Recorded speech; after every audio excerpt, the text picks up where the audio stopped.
Welcome to another episode of D2C Academy. And today what we're going to talk about are what are the pros and cons of building your own D2C brand. I think this can actually apply to both established brands and digitally native vertical brands, or those who have an idea for a product and just want to launch today. But specifically, this is probably for somebody that has an idea that maybe wants to launch a digitally native vertical brand. So, let's just start with the pros, right?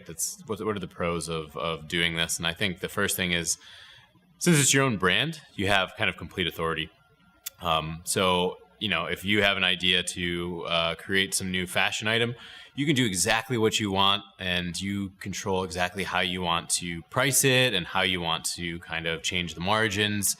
You do exactly what you want because you're going to sell to the end customer. I mean, end customer might control what your prices and your margins are, but if you were doing this the way it was done 30, 40 years ago, selling to a middleman retailer,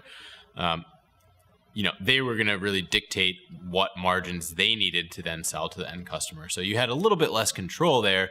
And in that scenario, your customer really was the retailer or the wholesaler, even though you're making the product for the end consumer. So it's just a little bit of a disconnect there in the past. So that's why I think is a huge advantage. The second huge advantage that I just really can't stress enough is that you can add new products based on consumer demand. So it's so much easier when you sell something to a customer and they say, hey, this is great, but you should consider making something else that looks just like this. I talk about apparel a lot in this just because that's the kind of the world that I'm in my day-to-day life. But if you're selling t-shirts and somebody loves a new material that you came out with, it's sustainable, it does this, it does that, and then they say, oh, but you should do this. And it's like, oh my God, that's a great product idea. I can build exactly what that consumer wants, and they're telling me that they're going to pay money. That's just invaluable. I mean, it's so hard unless you're a huge international brand that can pay for focus groups and all of these different things. But when your actual end customer is telling you, I think that's just one piece that you just really can't get anywhere else other than selling directly to them. I think a third thing is you open yourself up to some collaboration opportunities to work with others in the space. I could think of, I think it was Allbirds recently that did a collaboration with Shake Shack. I mean, a burger shack and a shoe brand. I mean, that's just crazy to me. But look at that collaboration, and then they were able to work together so well to create a unique experience for both of their customers, and it was a way for both of them to cross-sell. You don't see that very often. I mean, large international brands could do that, but it's just I can't think of another scenario than one I just told you.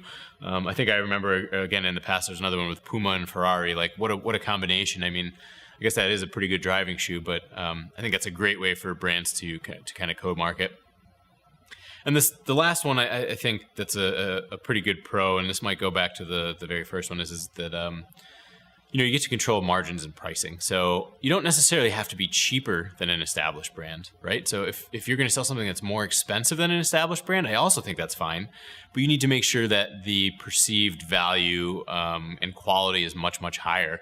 And I think that's another benefit of direct-to-consumer. I've said this in the past, but sometimes when I'm targeted, I'm willing to try something, and I have that perceived value and quality that is much higher than something that I'm going to buy from an established brand, because I know they had to sell to a middleman, and there's all of that margin that I'm paying for as an end customer that actually went into that just because of the middleman. So when I actually get to buy directly from that brand, I feel much, much better about it, even if it's more expensive. And I think the best bet here is, even if you can offer something that's equal in value and quality to an established brand, you should in theory be able to, number one, make a better margin than that established brand and offer a lower cost to your customer. So if you can do both of those things, it's a win-win for everybody involved.